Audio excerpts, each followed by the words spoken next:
S, big breaking news ಇದು. ಏನು ಜಗದ್ಗುರು ನನ್ನನ್ನು ಮಂತ್ರಿ ಮಾಡಬೇಡ ಅಂತೇಳಿ ಡಿ ಕೆ ಶಿವಕುಮಾರ್ ಅವರಿಗೆ ಹೇಳಿದ್ರಂತೆ. ಆದರೆ ನಾನೇ ಮಂತ್ರಿ ಮಾಡ್ತೀನಿ ಬಿಡು ನಿನ್ನಂತ ಡಿ ಕೆ ಶಿವಕುಮಾರ್ ಅವರು ಮಂತ್ರಿ ಮಾಡಿದ್ದಾರೆ ನನ್ನ. ಅಂದರೆ ಈ ಮಾತನ್ನ ಹೇಳಿದ್ದು ಬಸವಾಜಿಯಂತೆ ಶ್ರೀಗಳು, ಅಂದರೆ ಏನು ವಿಜಯಾನಂದ ಕಾಶ್ಯಪ್ಪನವರು ಮತ್ತೆ ಏನು ಸ್ವಾಮೀಜಿ ವಿರುದ್ಧ ಏನು ಕೆಲವೊಂದು ಸತಿ ಗಲಭೆ ನಡೆದಿತ್ತು, ಮಾತಿನ ಚಕಮಕಿ ನಡೆದಿತ್ತು.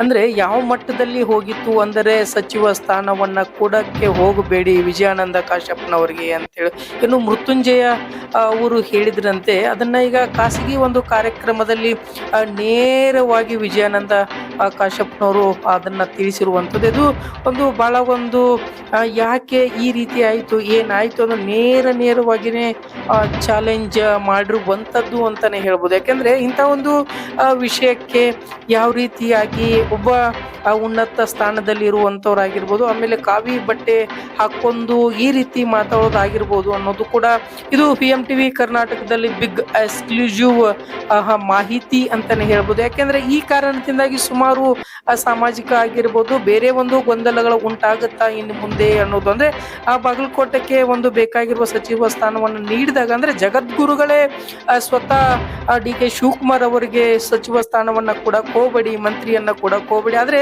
ವಿಜಯಾನಂದ ಕಾಶ್ಯಪ್ಪನವ್ರಿಗೆ ಹೇಳಿದಾಗ ಇಲ್ಲ, ನಿನ್ನನ್ನೇ ಈ ಮನುಷ್ಯ ಅಂದ್ರೆ ಈ ಸ್ವಾಮೀಜಿ ಬಂದು ನಮಗೆ ಹೇಳಿದ್ದಾರೆ, ಆದ್ರೆ ನಾನು ನಿನ್ನನ್ನ ಮಂತ್ರಿ ಮಾಡ್ತೀನಿ ಅಂತ ಕೂಡ ನೇರವಾಗಿ ಒಂದು ಖಾಸಗಿ ಕಾರ್ಯಕ್ರಮದಲ್ಲಿ ಹೇಳಿರುವಂತ. ಆದ್ರೆ ಯಾಕೆ ಹೇಳಿದ್ರು, ಏನಾಯ್ತು, ಅದು ಈ ಮಟ್ಟದಲ್ಲಿ ವಾದ ವಿವಾದಕ್ಕೆ ಹೋಯ್ತಾ ಅನ್ನೋದನ್ನು ಕೂಡ VMTV ಕರ್ನಾಟಕದಲ್ಲಿ ಬಿಗ್ ಎಕ್ಸ್ಕ್ಲೂಸಿವ್ ರಿಪೋರ್ಟ್ ಅನ್ನ ಕೊಡ್ತಾ ಇದ್ವಿ. ಯಾಕಂದ್ರೆ ಈ ರೀತಿಯಾಗಿ ಉಂಟಾಗೋದ್ರಿಂದ ಎಲ್ಲೊಂದು ಕಡೆ ಸಾರ್ವಜನಿಕರಿಗೆ, ಕಾರ್ಯಕರ್ತರಿಗೆ ಅಥವಾ ಆ ಮಠದ ಶ್ರೀ ಭಕ್ತರಿಗೆ ಎಲ್ಲೊಂದು ಕಡೆ ಗೊಂದಲ ಉಂಟಾಗುತ್ತಾ ಅಥವಾ ತೊಂದರೆಗಳಾಗುತ್ತಾ ಅನ್ನೋದನ್ನು ಕೂಡ ರಾಜಕೀಯ ಹೋಗಿ ಧರ್ಮಕ್ಕೆ ತಿರುವು ಪಡೆದ ನಂತರ ಈ ರೀತಿ ಆಗುತ್ತೋ ಅನ್ನೋದನ್ನು ಕೂಡ ಯಾರು ಊಹೆ ಮಾಡಿರ್ಲಿಲ್ಲ ಅಂತಾನೆ ಹೇಳ್ಬೋದು. ಯಾಕಂದ್ರೆ ಪ್ರತಿ ಹಂತದಲ್ಲೂ ಕೂಡ ಸಚಿವ ಸ್ಥಾನ ಬೇಡ ಅಂದ್ರೂ ಕೂಡ ಈ ರೀತಿ ಕೊಟ್ಟಿದ್ದಾರೆ. ಅಂದ್ರೆ ಈ ಕುರಿತಾಗಿ ಏನ್ ಮಾತಾಡಿದ್ದಾರೆ ಅನ್ನೋದನ್ನ ನೋಡ್ಬೇಡಿ.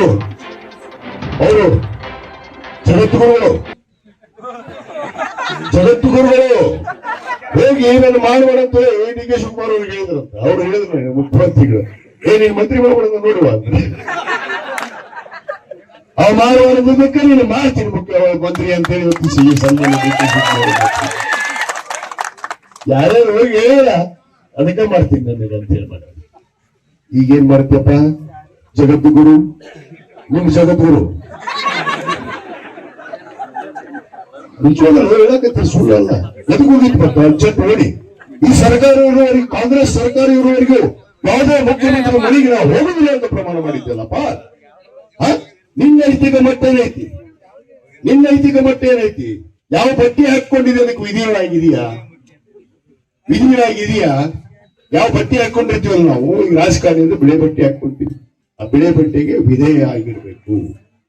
ಕಾವಿ ಹಾಕೊಂಡ್ರೆ ಅದಕ್ಕೆ ವಿಧೇಯ ಆಗಿರ್ಬೇಕು, ಕಾಕಿ ಹಾಕೊಂಡ್ರೆ ಅದಕ್ಕೆ ವಿಧೇಯ ಆಗಿ ನಾವು ನಡ್ಕೋಬೇಕು. ನಾವು ಎಲ್ಲಿ ನಮ್ಗೆ ಜಾಗ ಕೊಟ್ಟತಿ ಸಮಾಜ ಆ ತಕ್ಕ ನಡೆಯುವಂತ ಕೆಲಸ ಸಮಾಜದಲ್ಲಿ ನಾವು ಮಾಡ್ಬೇಕು. ವಿನಃ ನನಗೆ ಮನಸ್ಸೈತಿ, ನನಗೆ ಏನೇ ನಡೀತೈತಿ, ಎತ್ತಾಗರ ಮಾತಾಡಿದ್ರೆ ಏನ್ ನಡೀತೈತಿ. ಒಂದಿಷ್ಟು ಮಂದಿ ನಾವು ಟಿವಿಯವ್ರು ನೋಡ್ಬಾರ್ದು, ಏನ್ ಹಾಕದಕ್ಕದ ದಿವಸ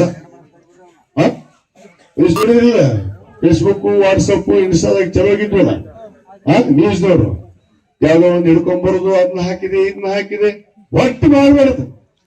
ಅದಕ್ಕೆ ಹೇಳ್ತಿರ್ತಾರ, ಕೊಲ್ಲೋರು 100 ಜನ ಇದ್ರ ಕಾಯಪ್ಪ ಇದ್ದೇವಾನೆ ಅನ್ನೋದಕ್ಕೆ ನಾನು ಇವತ್ತು ಮಂತ್ರಿಯಾಗಿ